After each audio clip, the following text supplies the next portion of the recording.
Hello, friends. My name's Tami Simon, and I'm the founder of Sounds True, and I want to welcome you to the Sounds True podcast, Insights at the Edge. I also want to take a moment to introduce you to Sounds True's new membership community and digital platform. It's called Sounds True One.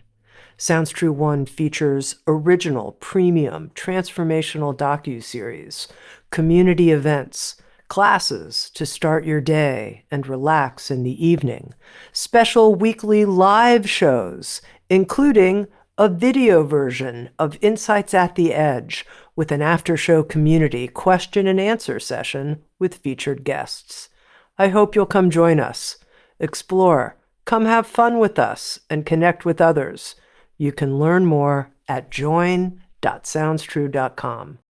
I also want to take a moment and introduce you to the Sounds True Foundation, our nonprofit that creates equitable access to transformational tools and teachings. You can learn more at soundstruefoundation.org. And in advance, thank you for your support. Hello, Sounds True One friends. Welcome. I'm so happy to have this chance to introduce you to a remarkable young person and a new friend, Kate Van Horn.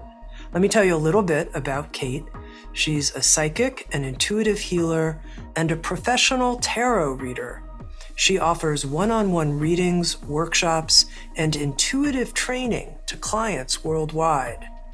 Kate, as a trauma survivor, credits her psychic abilities to her healing journey, and we're going to learn more about that. She candidly shares her story of overcoming sexual abuse, PTSD, and eating disorders in the hope of inspiring others to embrace their stories, their bodies, their gifts. With Sounds True, Kate Van Horn has written the new book. It's called The Inner Tarot, a modern approach to self-compassion and empowered healing using the tarot. It's a book that's designed to be a resource and a guidebook, a book that helps you create your own relationship and your own practice with the tarot. Kate, welcome. Thanks for having me, Tami. I mentioned that you would share a bit with people by way of background, the birth of your own psychic abilities and how you understand that, how it came about in your life. Let's start there. So I often get the question, did you always know that you were psychic? Is this a gift you were aware of maybe in childhood? And the answer is no. I was fairly anxious as a child. I was very empathic, and now I understand it to be intuitive, but at the time, just highly sensitive to my environment, to different people, surroundings. And I believe that did really stem from childhood abuse that I had experienced at a young age. And over time, I struggled to figure out and to discern what was an energy that I was fearing and really picking up on versus what was my body just kind of holding on to, so to speak. So over time, throughout my healing experience and journey, I learned to not only ground my body, but begin to connect with my spirituality, connect with spirit, begin to feel more purposeful in why the trauma occurred. And that subtly over time built to become a more psychic connection. But it took some of the inner work first, the reflection, the forgiveness, the understanding of how and why I am energetically the way I am. And then it became more of a celebration and a curiosity that I could explore and deepen at that point. Now, Kate, you said that you learned more about why the trauma occurred. I think for a lot of us, we never get an answer to that question, or we think we're making something up, or we're not clear. It's like, why did this occur? I don't know. What did you discover in your own case? Well, I discovered, without unpacking all of my family's history, but generational trauma and pain that was stemming far before me and beyond me. And more importantly, understanding that my resilience was something that I could see as a gift, and it could be something that I could use as, a form of personal power to discover new areas, to build my business, to begin taking the risks that I have, to write a book. So just kind of alchemizing the shadow and making it into something that feels lighter. Right. Now, I'm going here because I think this is actually a really big deal when you Yeah. say alchemizing the shadow. As I said, I think for a lot of us, it's very hard to reframe, Hmm. which is my word, the difficult experiences and say, oh, this is part of what gave me this resilience and Hmm. creative power. Tell me how you did that. It began with therapy, began with some pretty, what I describe as more clinical settings. So working through particularly DBT, dialectical behavioral therapy, followed by EMDR, somatic therapy to get more in touch with my body. My trauma manifested in a way that I used eating disorders, disordered eating patterns and behaviors, eventually over-exercising, restricting as a way to control my emotions and what I was feeling as a result of the PTSD. So it was becoming kind of the snowball effect. So it began with just some pretty, intense therapy work. And that gave me the opportunity to process and begin to rewire. But I was also craving something what I describe as softer, something a little bit more inviting, because there was a lot of stigma and shame attached to the fact that I needed to do that type of therapy at all. So in tandem with that, at the same time, after I would go to groups and engage in all of the treatment I was being provided, which is a privilege, and I'm very grateful for it, I would come home and I would try meditation. I would try moving intuitively on my yoga mat. And then eventually I found my first tarot deck. So that to me was just something more creative and inviting. And my curiosity was piqued. And at the time, I needed as many tools in my toolbox to utilize. And I'm really grateful I found it at that point. So by no means am I saying tarot healed me, but it was a complement to my healing journey. And it became the thing, the gateway, and the way that I was able to express myself and begin to feel more empowered and rewrite my story, so to speak. Do you believe and have the cards shared with you that you have some special relationship, if you will, with the tarot? It's developed over time. So it's funny because the tarot is a tool that we are meant to respect and appreciate because of their power. But at the same time, they are an extension of us. So as our experience with ourselves and our knowing of ourselves grows, I really believe that our relationship with our cards does as well. So the more you use them and work with them, the more they become an extension of you, so to speak. I feel like we are as comfortable with them as we are with our own mirror, our own shadow, because they are really just a living, breathing complement to us, extension of us. You mentioned in the inner tarot that a deck could be considered a living object. And I Mm-hmm. thought to myself, what exactly does Kate mean by Mean. that? Does she believe that all of her decks are they sentient, quote unquote? What do you mean? Perhaps not sentient, but they hold a vibration. I do believe that every object, everything in our home, everything in our space, everything in our world carries some form of vibration. And I think that for us, it's how intentional we are about engaging with it. If you have, say, a special family, sacred object or heirloom, you treat it with that care. And same thing with the deck. I notice when I'm teaching students, they're very, hesitant. They're very careful in the way that they approach it. And it's because we're acknowledging that it's carrying maybe a little bit more potency or energy compared to another dish in our dishwasher or another pen on our desk. It carries something a little bit more intentional to us because we've placed that intention on it. So what I mean in the book by it's living and breathing with us is it's experiencing all these memories with us in real time. It's a part of our story, and it's the way we articulate the story, but it's kind of we're making an impression on it. So We're going to get deeper into you and the tarot, but before we do, when you were describing your own healing journey, you talked about the connection that you made to spirit. And I yes. know you do a type of channeled writing as part Mhm. of your work as an intuitive. So tell me about that, about channeled writing and what connection to spirit, quote unquote, means to you. So for me, channeled writing as a practice is automatic writing. So it's allowing your body to surrender into the experience enough that you feel as if you are channeling something, whether it's a part of yourself, so your inner child, your future self, your higher self, or perhaps an energy outside of that, spirit guide, spirit, light. And it's just a free flow of writing that allows you to really connect with the many layers to you rather than just the conscious mind of what we like assume journaling has to look like. It can be very messy, random. And at the bottom of the page, when you get to the end of your writing, you might have really tapped into something that you didn't even realize you were hoping to find or hoping to discover. So that's the practice. And for me, that surrender piece is really the crucial part and the hardest part. Trusting enough. I'm also very clairaudient. So my psychic abilities come through. We all have multiple psychic senses, but for me, my strongest is clairaudience. So writing was always really helpful to me because I was able to kind of channel that through the page and through the pen. Okay, I get, having the pen move uninterrupted, getting to the bottom of the page.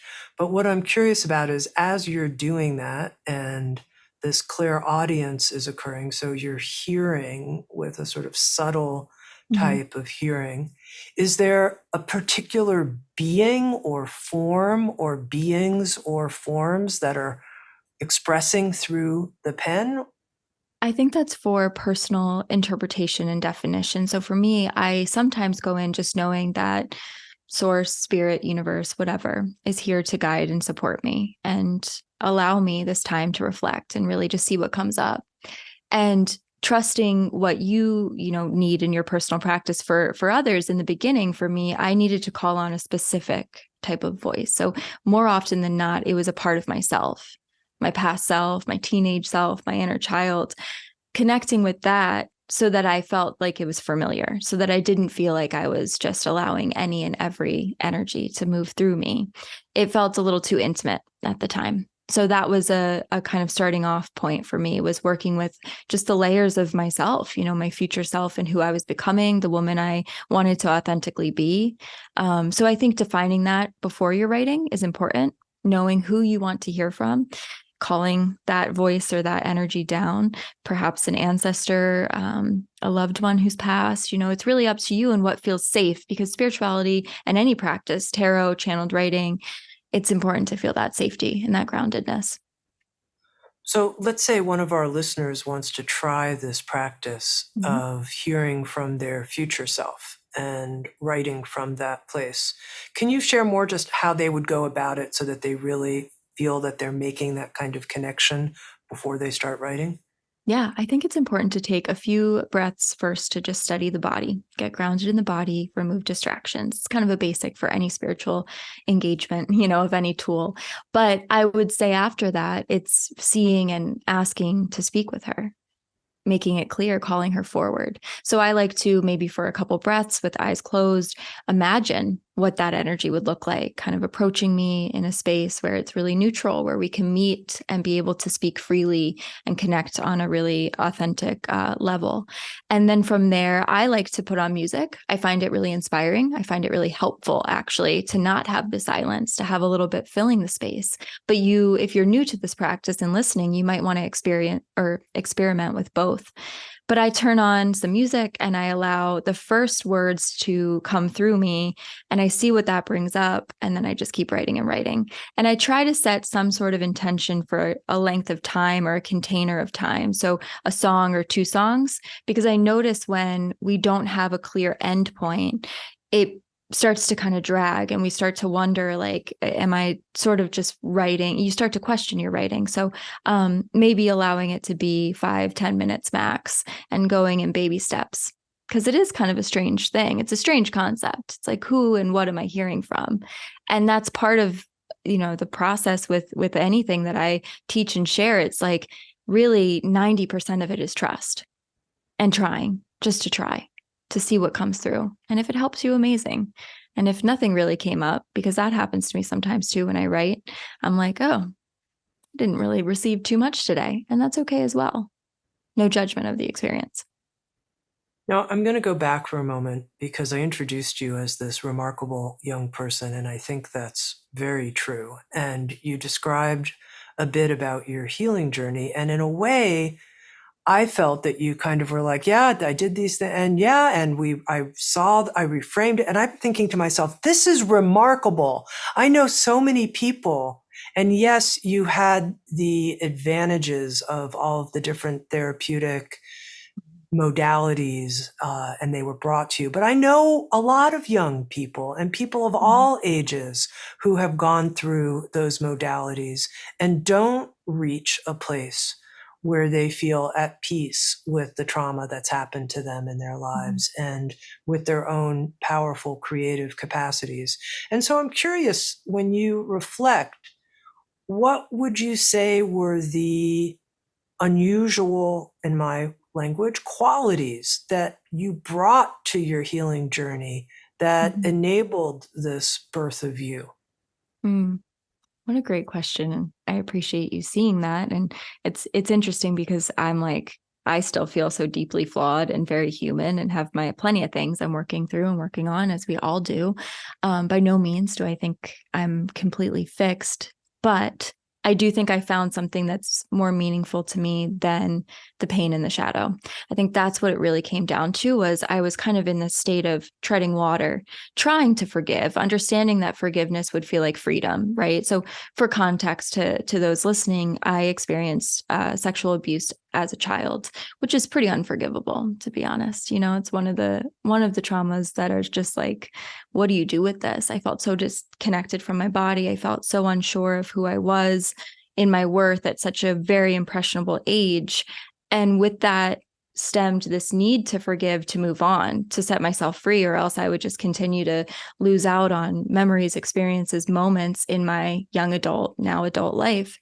And for me, I think it was replacing it with passions and hobbies and interests like the tarot, like eventually building my business, like eventually writing this book, where I'm like, I'm not completely over that experience because it's unforgivable in so many ways, but I've replaced it and supplemented with so many things that make me feel energized and feel in alignment. And I just deeply respect the way that I spend my time now rather than observing it.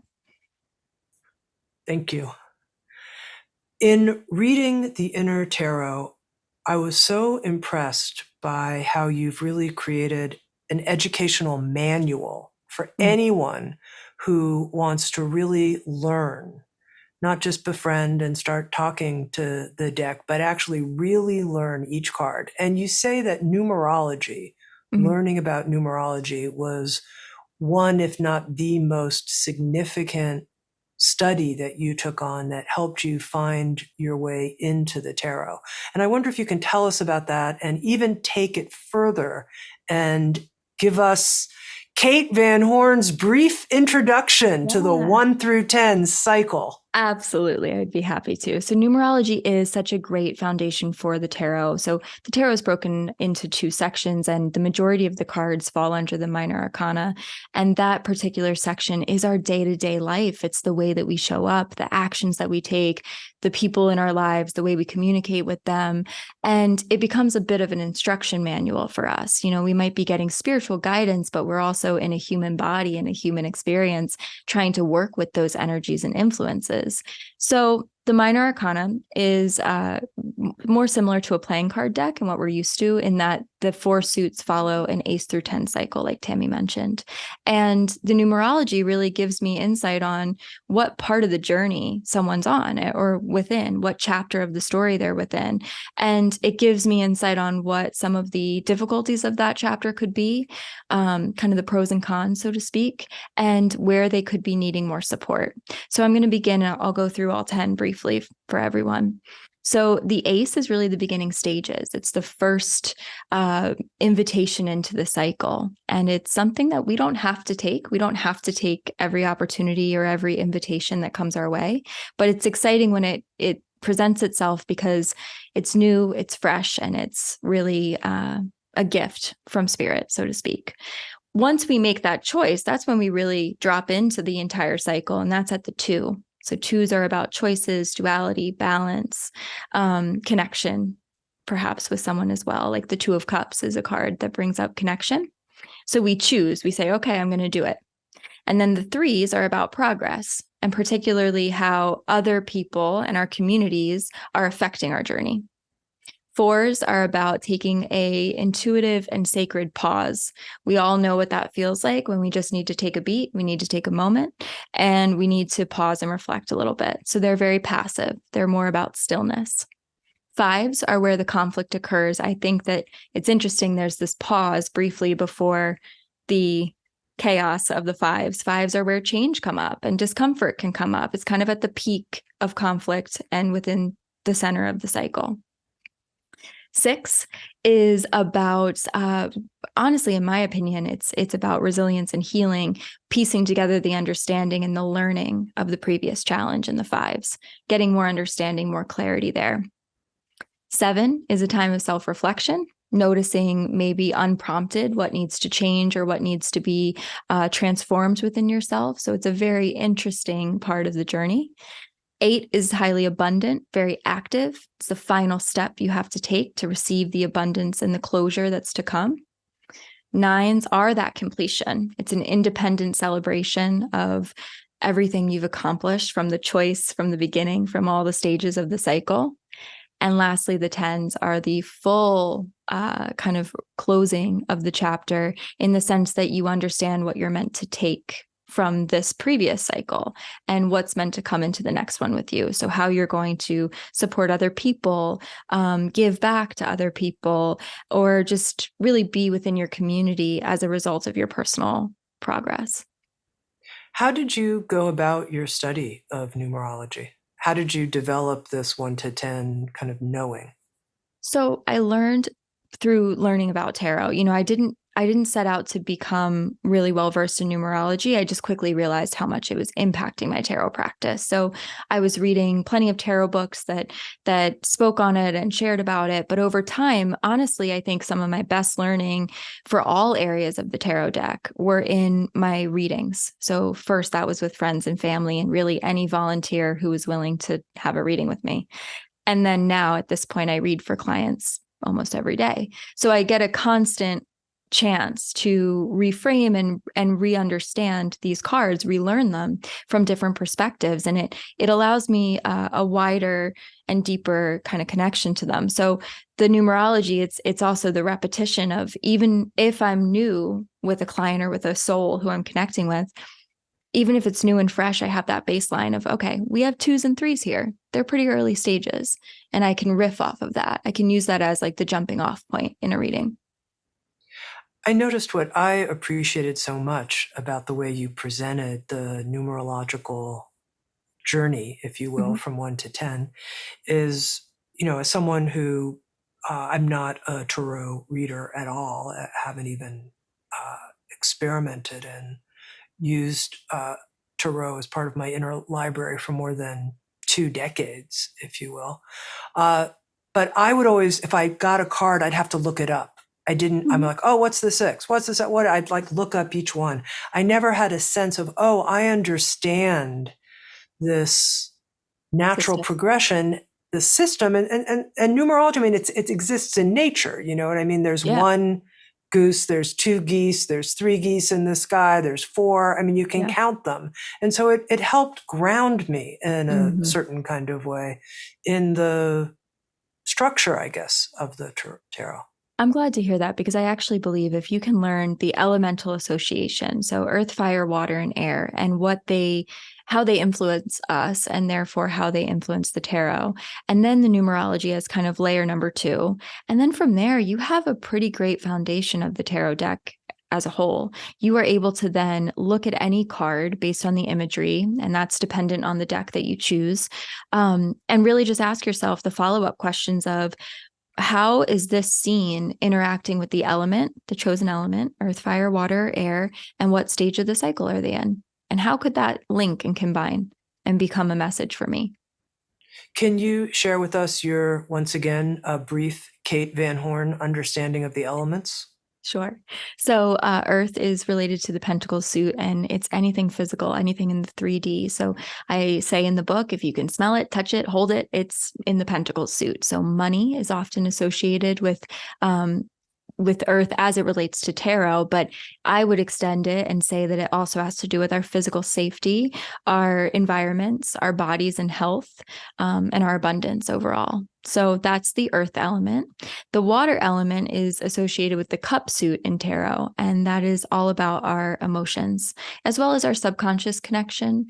It is our intuition, perhaps our creativity. It has a more feminine healing association as well.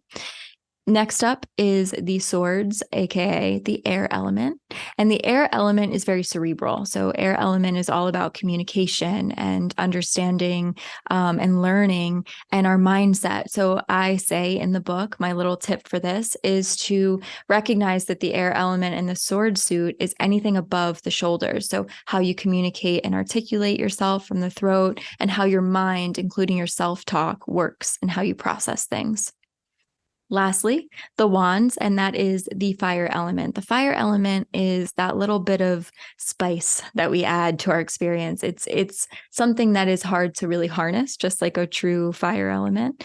The wand suit has anything to do with our confidence, our personal power, our ego, but also like our creative energy, kind of the unique and very special parts of us that are just individual, our individuality.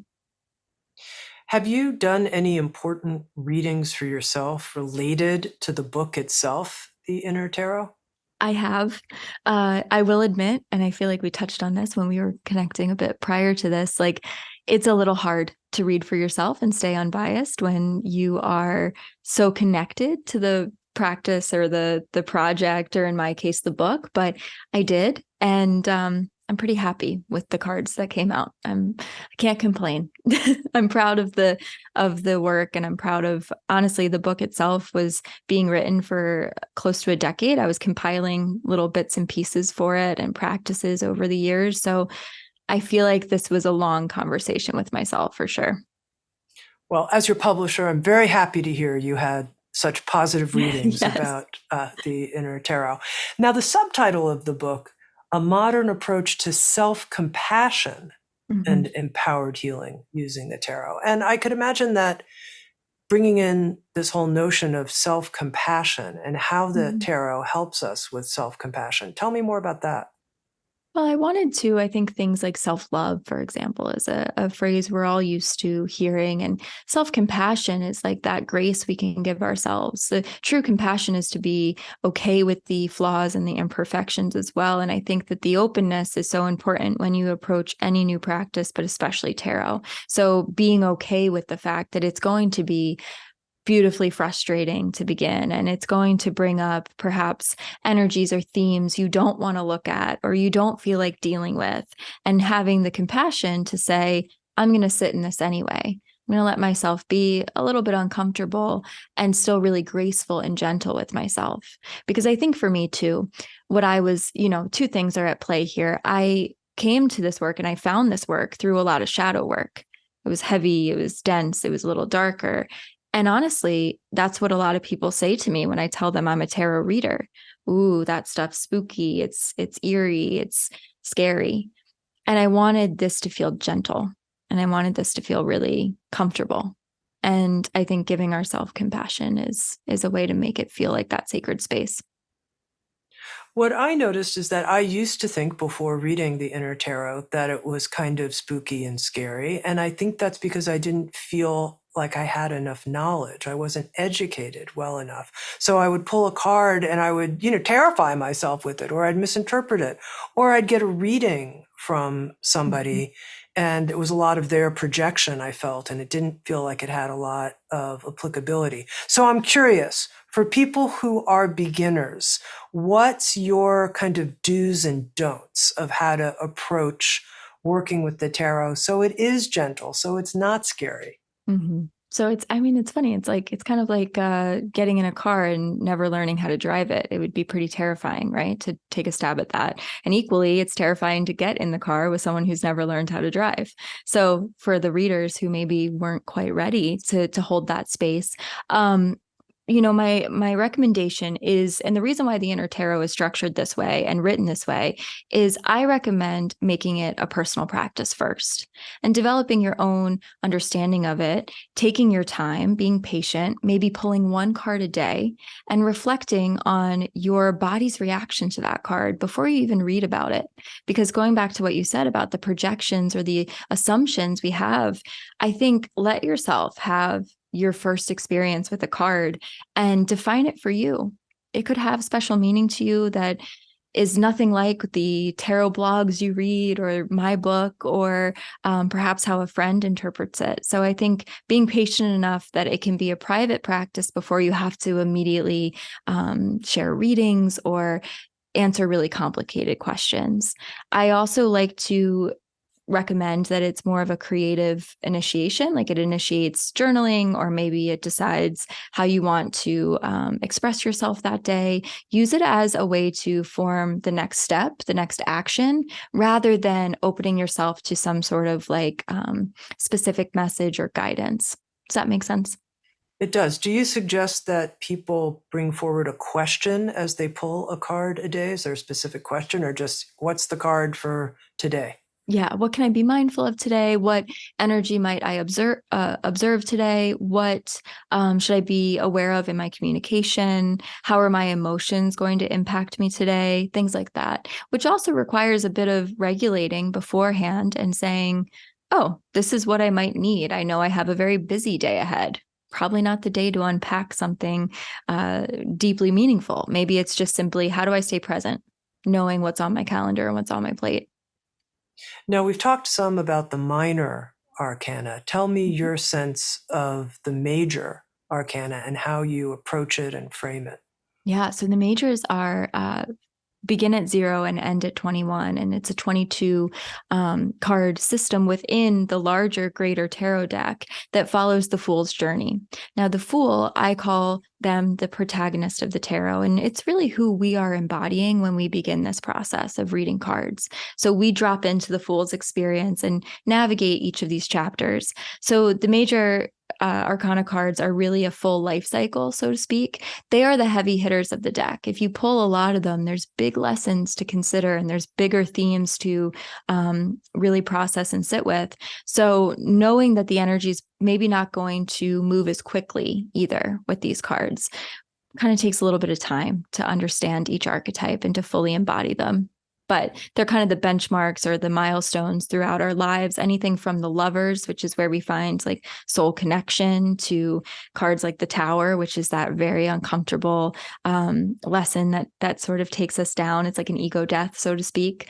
There's highs and lows, but they're impactful for sure. Where does the fool's journey eventually take us, fools? Depends. It's what's really interesting about the deck is that it's so cyclical. I realized very quickly that we are in many cycles at once. We're in many circles of understanding and learning, but the last card in the deck is the World. So it's supposed to be the finale. It's supposed to be the end. But yet, even in the imagery of the traditional Smith Rider-Waite deck, there's a wreath around the figure's body that's in the shape of a 0. So it's as if to say, hey, you're about to be the Fool again. So I think in much less words, the journey never really stops. It's never over. Well, I think it's a really important point, Kate, that you're making, that we could be on several journeys at once, and also that there is no final ending point. Because I think a lot of times when people enter a path of spiritual development, spiritual unfolding, they're surprised when they find themselves back at 0. Like, what? I thought I was going to be, landing in, the territory of forever enlightened bliss, not that I was going to be starting a new learning journey of some kind. And I'm wondering if you can comment on that. It is humbling, right? When we realize like it begins again and we're back where we started, seemingly where we started. But I think that what we learned along the way has made this next go at it, this next chance to move through an experience with a lot more ease. So I think emphasizing that, like, oh, I've been here before. I know how to navigate this. I know how to show up for myself. I know that spirit's, guiding me even when I feel very isolated and alone. Just that awareness piece makes it a little bit easier each time if we allow it to. I'm going to ask you, if you will, to do a reading that can apply for Yeah. everyone listening, something that has enough universal connection. I was thinking something like this time we're in right now, post pandemic. I think so many people feel like the pandemic shifted the grid, so to speak, shifted their life, shifted maybe where they live or their relationships. Here we are. It's this time, a great time of change, accelerated change. Mm-hmm. What does the tarot right now want us to know about this time? 3 major arcana cards, oddly enough.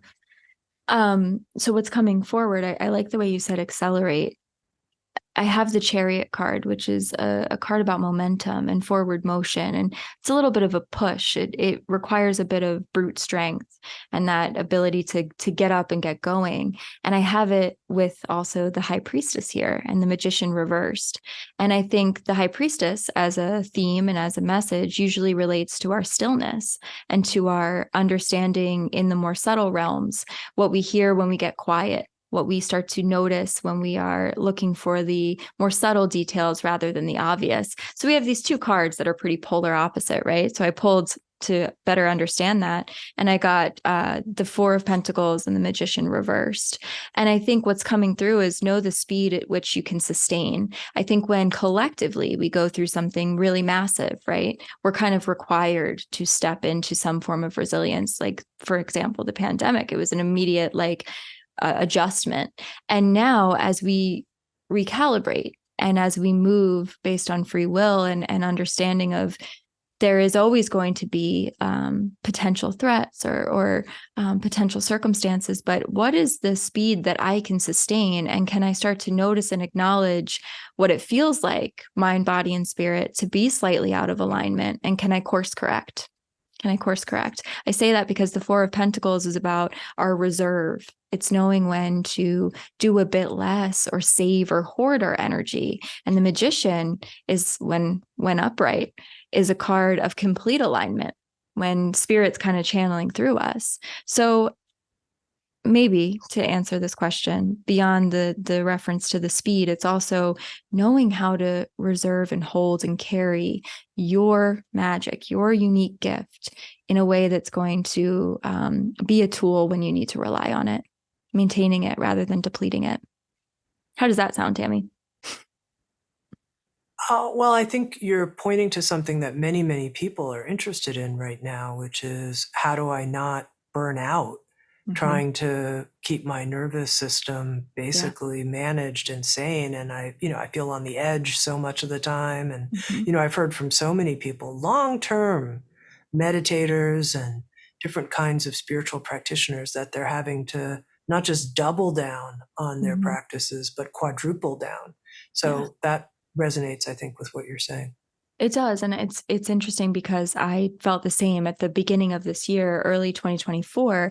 A lot of the what's to come in this upcoming year is a very common theme and question. And every client almost, and in the collective readings I was doing, nervous system regulation was a huge piece, was really understanding the complexity of that and how kind of fragmented a lot of our energy has become based on, maybe it's personal traumas like the ones that I shared today, or very large collective traumas that are both impacting us. And we're just trying to move like the chariot on autopilot. But the reality is it's gotten so complex that we have to better understand it, I think, to move forward.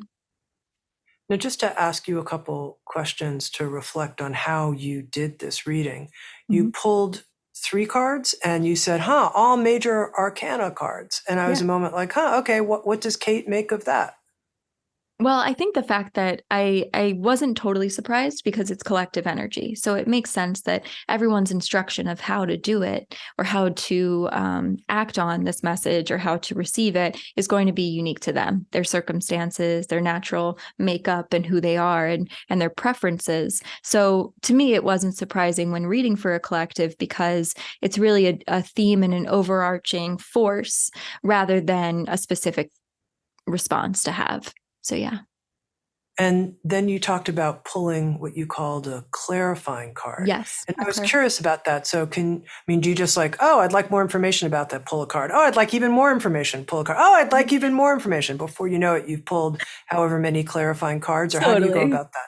So you have to know when to stop. You have to know, and I talk about that in the book. I call it panic pulling when we're clarifying too much, when we're just pulling and pulling and pulling. And the key differentiator to anyone who's pulling clarifying cards is to consider them in addition to the sentence or in addition to the previous message. It's not a way to replace it. It's just to expand on it. So for me, I was picking up on something and feeling and sensing something from the first three cards, but I needed a little bit more context. So in my mind, and as I was shuffling, I just sort of asked, okay, can you give me a kind of end note to close this loop, so to speak? And that's what the clarifier is. It's just a chance to give it a little bit more detail and context. Now, Kate, I'm very impressed, as I've mentioned now a couple of times, but about you as an intuitive. And here the tarot is one of your main forms. I've watched intuitives throw the bones, a strange collection of found objects and coins and Interesting. all kind. I've watched people read tea leaves. I've watched all Mm-hmm. kinds of things. And I guess I wonder, how do you understand and appreciate the interaction between an intuitive and whatever method they're using? I think, especially for someone who is really leaning into this work in a more professional way or more grounded or specific way, it is becoming really just a way to channel and let our bodies feel present and in the experience. So for me, I'm not even really thinking necessarily about any of the history of the cards or the symbolism or the specifics. That all kind of goes out the window. I have that sort of in the back of my mind because I've read and studied them. But when it comes down to like intuitively channeling with them, I think for me, it's the fact that it's tangible. I'm really, I feel my best. I feel most connected to my intuition when I'm moving my body. So to sit still in meditation, I think it's the same reason I love to use channeled writing. There's some level of movement and interaction. So for me, the cards feel like that. It becomes this dance. It becomes something I can do to tap in. And when I look at them, when I have them in front of me, it almost becomes this little like portal. I know that sounds so crazy to say, but it becomes a space that I can really absorb and I can feel into. And it makes me so present that my clairs become more activated. So my psychic sense of clairaudience can start to kind of feed me some clues or just a knowing from my core, my center. The cards tell the story for me, but of course I'm able to get clearer detail because of just psychic connection. Now, you mentioned that in your own life, you did a bunch of quote unquote shadow work. That Mm. was part of what has prepared you to now be effective as an intuitive. Can you tell us more about that? What exactly did you do?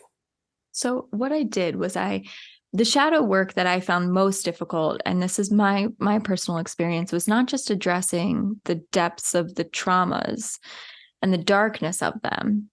It was also looking at how that impacted me in a way that I started to act out of shadow and move from my shadow. Meaning, how was I becoming kind of like a mean girl, so to speak? Growing up, I was very hard on people and mean to people. And I was incredibly angry, and my rage would come through, and I would say not the kindest things, and I would manipulate and, these horrible kind of tactics to feel in control.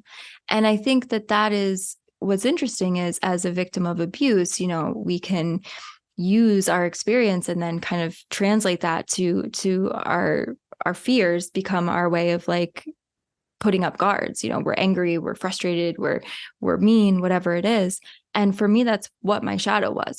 Was I had to look at the fact that I was doing those things. I had to look at the fact that I was treating myself and others poorly. I had to look at the fact that I was using ego responses rather than loving responses. And I think that was honestly the hardest thing, was to look in the mirror and be like, you are not being the best person you can be right now. And while I understand there's a scared or sad or hurt little girl, the shadow is the fact that it's not an excuse, and we have to move through this. We have to find other ways to transfer and translate our energy. You previously talked about forgiveness in reference to forgiving others. How were you able to bring that forgiveness to yourself when you talk about being, quote unquote, a mean girl? Yeah, it was a little bit of a something. I think I'm still working through that. I think I still notice myself trying to, I don't want to say overcompensate, but be so mindful about making sure others in my circle, whether it's professionally, personally, know my integrity and know where I'm coming from and moving from. And that has led me to maybe not always have the clearest boundaries. And I'm still working on some of the people pleasing behaviors. As a result of that shadow work, I became so mindful of the ways that I used to be, that I'm doing everything in my power to kind of like prove that that's not who I am anymore. And I think it's just a constant kind of balance of how do I allow myself to be flawed, yes, imperfect, yes, but also present in my personal healing and really empowered in the sense that some of this is my responsibility moving forward. So not really a clear answer, but That's okay. As a practicing intuitive, what would you suggest to people who have said, I've gone to various intuitives and I'm not going to go anymore because I've gotten such strange feedback and I can't tell necessarily if the person's right on or not? And how can we use our own discernment in working with intuitives? I think that if you start to have difficult experiences, it's okay to take a break. It's okay to feel like you need a little bit of a pause rather than needing to continue to seek or search. Perhaps that's the message, to look inward a little bit, and that there could be an opportunity to hone your own intuition or really approach it from your own psychic abilities. But I would say for me, I do feel like you kind of have a knowing if someone is the right type of energy for you to sit with for that very intimate experience. And if you're not sure, word of mouth is always a helpful thing. Who are the people you trust? Have they ever seen someone that they appreciate, that they valued? Can you feel more grounded knowing that a friend, a family member has worked with this person before? It's a sacred thing, and it takes some trial and error. You might, just like dating or any other experience where you open yourself to new people and new connections, that some will work, some won't. But I think perhaps asking people who you really trust and value if they have any ideas. Okay, one more thing I want to talk to you about, because you mentioned that you really love the physical world, whether that's Mhm. movement or the cards as a physical object. And I know you help people and offer space readings. And I Yeah. wonder if you can tell me a little bit more about that. How does it work? You're obviously not in their space. How are you sensing and feeling what their physical space needs? Yeah. So what I do is I actually pull cards and channel kind of the personality of their home and space. So what I'll do is I'll ask them what kind of experience they're having in their home. Are you noticing you're having trouble sleeping? Are you noticing this? Are you noticing that? And then from there, we'll set clear intention. And similar to how I will ask a spirit guide to speak in the reading, instead, I ask for their home and their environment to give me clues and give me understanding of what's helping them or hindering them in that time. And I really believe that nothing's, by accident. There's so many synchronicities and so many things that are divinely timed, including when we live in certain homes and the lesson and the vibration that home carries, be it from the previous people that lived there, the land that the home is sitting on, or the way you are engaging and showing up in that home. So I'm able to kind of see through clairvoyance and through the cards little bits and pieces of maybe where energy's collecting, or perhaps it's stagnant or stuck, and help them understand how to make the space feel better suited for them. Now, you said asking the home to speak through the cards, Mm-hmm. to speak through the reading, just like you could ask a spirit guide. Can you tell me what you mean by asking a spirit guide to come through the reading? So when I'm working with a client, say for just a more healing reading, general reading, so to speak, I will just ask for their higher self to come forward so that their authentic higher self is part of the experience too, but then also their spirit team. So I consider that angels, ancestors, loved ones, spirit guides, all coming from unconditional love. So sometimes it just feels like a warmth or a light that's present. Other times, a very clear, if mediumship is activated, then it could be a past loved one who they lost. And it just depends really on what they need specifically and how the guidance wants to come through. So for some people, I'll be reading and I'm like, whoa, they have very blunt and direct guides. Others have, a spirit team that just feels like it's there to support and uplift, not necessarily instruct. And I think it comes to them in divine timing and based on what they need in that present day. Now, you mentioned that you have this terrific love for the tarot, and that's obvious. Mhm. It comes across. How many decks do you have, Oh, Kate? so many, so many. I have gotten rid of quite a few because when I find one that doesn't really resonate with me and that doesn't connect with me, I do usually give it away when I find someone who it does work for. So I had upwards of like 50 tarot decks at one point. And I think it was helpful for me at the time because I wanted to study all the different interpretations as far as the art. I wanted to see how other people viewed the cards. But at this point, I think my collection's closer to about 20, and I use five. So there's five that I use consistently for my client work. There's one that I use, I put it into retirement, I say, and that was my very first deck. And that's one I don't allow others to use. That's one that I just consider like an old friend. And if I said, just for a thought experiment here, Kate, I'm going to take all your card decks away. I'm going Oh, to take I'd them be all so away. upset. Sorry. No, I know you'd get, but you'd get over it. And then I'd say, Mhm. okay, now I'd like you to continue functioning as an intuitive. What Mhm. would happen? I would be able to. I would just miss my grounding tool, but I'd find a new one. I've done readings without tarot decks, but I feel like at this point, what's funny is I don't use any other types of tarot decks, or I'm sorry, types of intuitive decks. So not oracle decks or angel cards. Like I stick strictly to tarot. And it's just become such an extension of me that I don't know. I would hope that my readings maintain the same feeling to them. But I think they're just such a big part of how I express my intuition that it would be different for sure. It'd be a learning curve. And finally, you talked about how this book has been 10 years in the making. Mhm. What do you hope the ripples of the inner tarot will be in the world? I really hope that there are breakthrough moments, moments of appreciation and understanding when someone's moving through the practices, these kind of glimpses of what's possible and the joy they can start to tap into as they reframe these different themes. But in addition to that, in a bigger and broader scale, I really want to elevate a lot of the understanding of what tarot is. And I want to bring a sophistication and a pride to it. It's something that it dates back to the 15th century, and it began as this like aristocratic, beautiful game that people would play, and they would commission their own tarot decks that were personal to them. And it was very special. And then over time it got more associated with the divination and the mysticism. And I love that too.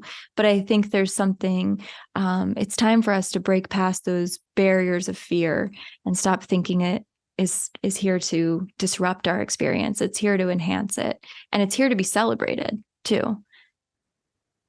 When you talk about elevating it and giving it its proper place, it reminds me of a question I asked early on that I felt you dodged a little when I said, do you think you have some special, I didn't use this word, but I'll use it now, kind of karmic relationship with tarot itself? Because what a role for you to play for tarot in the world to help elevate its, and you're the right person to do it, its appreciation, its depth, its power, and really educate people properly on it.